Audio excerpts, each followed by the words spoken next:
So if you're anything like me, I'm guessing you checked out Gojira's new track, Born for One Thing, and instantly thought, I've got to learn this groove.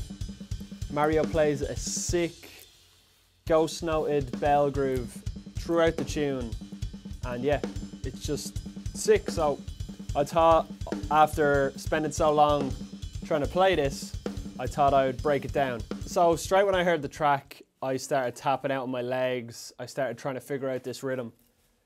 And yeah, I thought I'd share it with you today and break it down.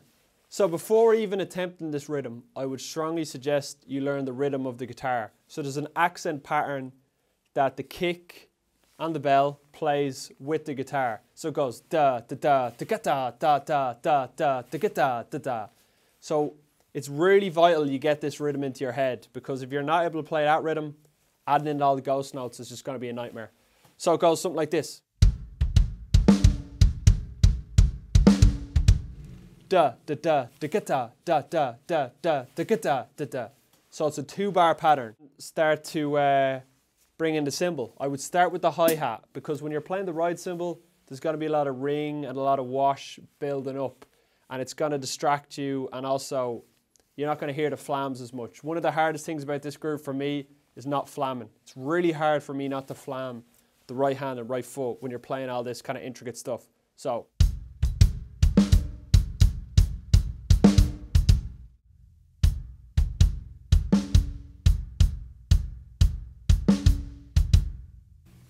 it goes something like that. And now let's start breaking down the ghost notes. So it's going to start off with a bit of an inverted double. So don't worry too much about this. All an inverted double is, in this context, is starting a double stroke roll with one single. So I'm going to put in the description box below a great video where Dave Elich explains inverted double stroke grooves. It's a great lesson, and I still refer back to it to this day. So all we're going to do is a double stroke roll, but we're going to start with one right hand. So that's how the groove starts.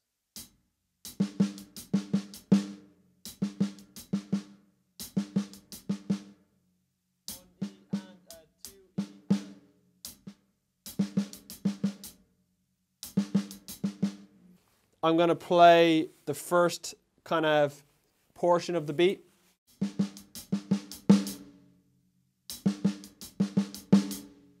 I think if you break it down into chunks, it's a bit more approachable.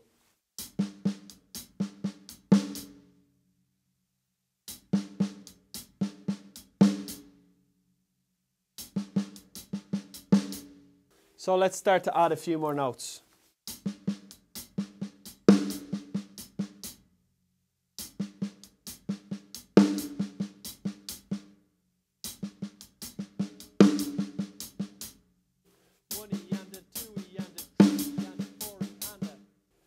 So it gets kind of trickier in the second bar of the groove, because we start getting into the right, left, left, right, left, left, right, left, left. So before we break into that, I'm going to show you what I mean. So there's this pattern that's played throughout the groove where Mario plays in 16 notes, so 1 E and a 2 E and a, but he plays it in groups of 3. So even if you've never tried this before, start to play right, left, left, but count it in 16 notes. 1 E and a 2 E and a 3 E and a 4 E and 1 E and a 2 E and a 3 E and a 4 E and. I'm going to play through the first bar and start to add on more beats.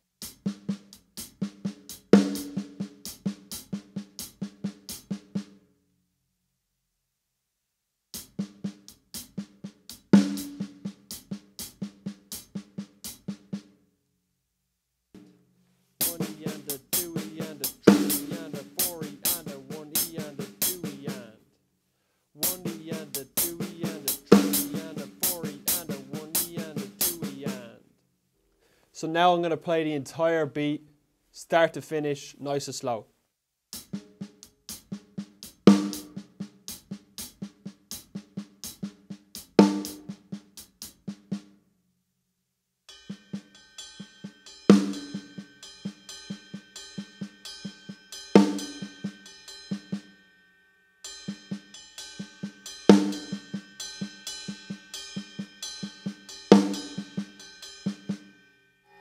Remember, when you're practicing this, try and keep your ghost notes nice and low and try and bring your backbeat out, because when we start playing the full groove, so the backbeat really speaks when we play the ghost notes softer as opposed to.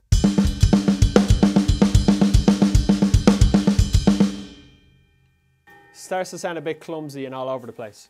So practice your ghost notes nice and low.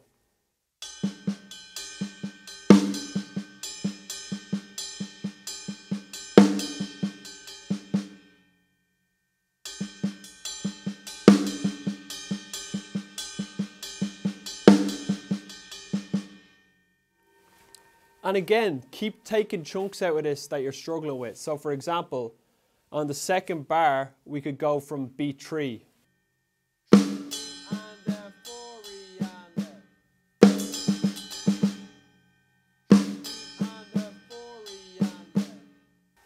So break it down into bite-sized chunks and slowly build it up. And then I would start adding the kick. Or if you've already started adding the kick from the start, that's cool. I just wanted to maybe introduce just the hands first. So with the kick.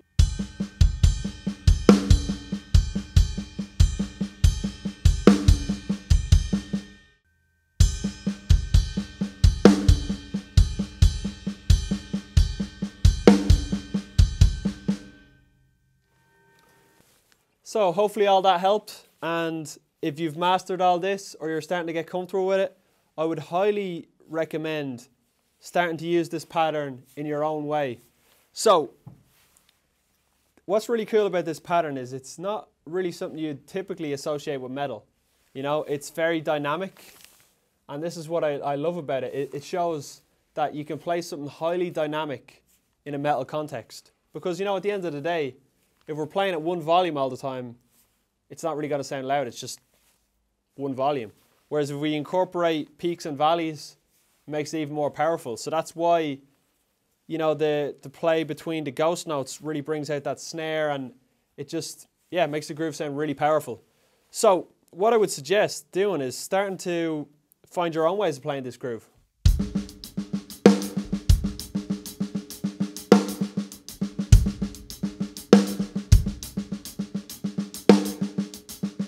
So there's it, maybe in a less metal context.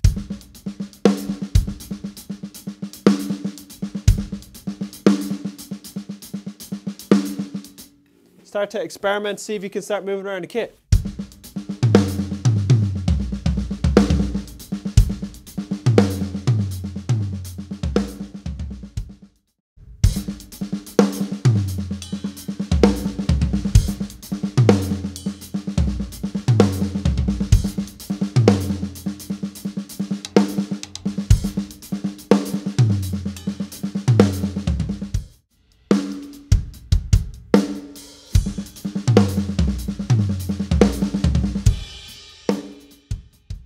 So best of luck to everyone out there giving this groove a shot. If you have any questions, feel free to ask in the comments below.